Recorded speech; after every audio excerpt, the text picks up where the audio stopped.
अरे ये क्या सिमरन, तुम दहेज में 4 एसी ही लेकर आ गई। भला गांव में एसी की क्या जरूरत है। दीदी, आप शुरू से ही गांव में रह रही हैं, पर मैं आपकी तरह गवार नहीं, शुरू से शहर में रहती आई हूँ और मुझे 4 एसी में सोने की आदत है। इसीलिए मैं अपने साथ दहेज में 4 एसी ही लेकर आई हूँ, क्योंकि दिवाकर ने मुझे पहले ही बता दिया था कि आप लोगों के पास एसी नहीं है। कोई बात नहीं बहू, हम समझ सकते हैं। मैं अभी दिवाकर को बोल देती हूँ एसी वाले से बात कर ले। इतना बोलकर आशा वहां से चली जाती और दिवाकर एसी वाले से बात कर लेता है। अगले ही दिन एसी वाला आकर सिमरन के कमरे में चारों एसी लगाकर चला जाता है।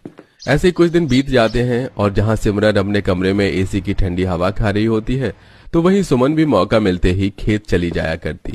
ऐसे ही एक दिन, माँ जी सिमरन, देखिए ना आज का मौसम कितना अच्छा हो रहा है। मैं पापा जी को सब्जी के खेतों में खाना देने के लिए जा रही थी।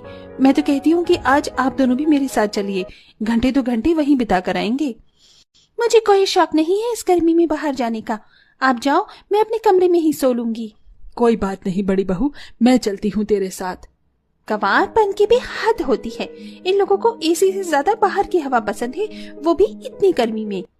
जहां मन ही मन सिमरन मुंह बना रही होती है तो वहीं सुमन अपनी सास के साथ अपने ससुर के लिए खाना लेकर खेत में जाती है, जहां विनोद सब्जियों के खेत में पानी दे रहा होता है। सुनिए जी, कुछ हरी सब्जी तोड़ लेना और अब जाकर पहले खाना खा लीजिए। हाँ हाँ भाग्यवान, बस अभी आता हूँ। इस तरह सुमन अपनी सास और ससुर के साथ वहीं पर बैठकर खाना खाती है और कुछ देर बाद आशा अपने पति और बहू के साथ कुछ सब्जियां खेत से तोड़कर घर ले जाती है। इसी तरह कुछ दिन बीत जाते हैं और एक रात, बहू रात हो गई, जल्दी से खाना लगा दे, तेरे ससुर जी भी खेत से आते होंगे। भाभी मेरा खाना कमरे में ही लगा देना, मैं तो एसी की हवा में बैठकर ही खाऊंगा। इतना बोलकर दिवाकर अपने कमरे में चला जाता है और सिमरन के साथ एसी में खाना खाता है। और कुछ देर बाद एक बार फिर सुमन सबसे बोलती है, ये लो देवरानी जी, फिर से लाइट चली गई। अब क्या फायदा कमरे में खाना खाने का। देवर जी को बोलो कि वो हम सबके साथ ऊपर छत पर चले, ठंडी हवा में बैठकर खाना खाएंगे और मैं तो आज छत पर ही सोऊंगी। आप भी कभी छत पर सोकर देखो, बहुत अच्छा लगता है। दीदी, मैंने घर में एसी इसलिए नहीं लगवाई ताकि मैं गवारों की तरह छत पर सोऊं। आपको पसंद है, आप सो जाओ। इतना बोलकर सिमरन खाना लेकर बाहर जाती है, पर सुमन अपनी देवरानी की बातों को दिल पर नहीं लेती और सभी लोग मोमबत्ती जलाकर छत पर खाना खाते हैं।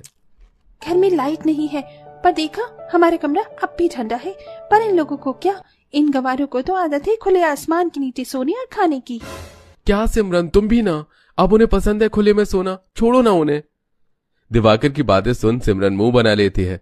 अब इसी तरह कुछ दिन बीत जाते हैं और एक शाम फिर से लाइट चली जाती है।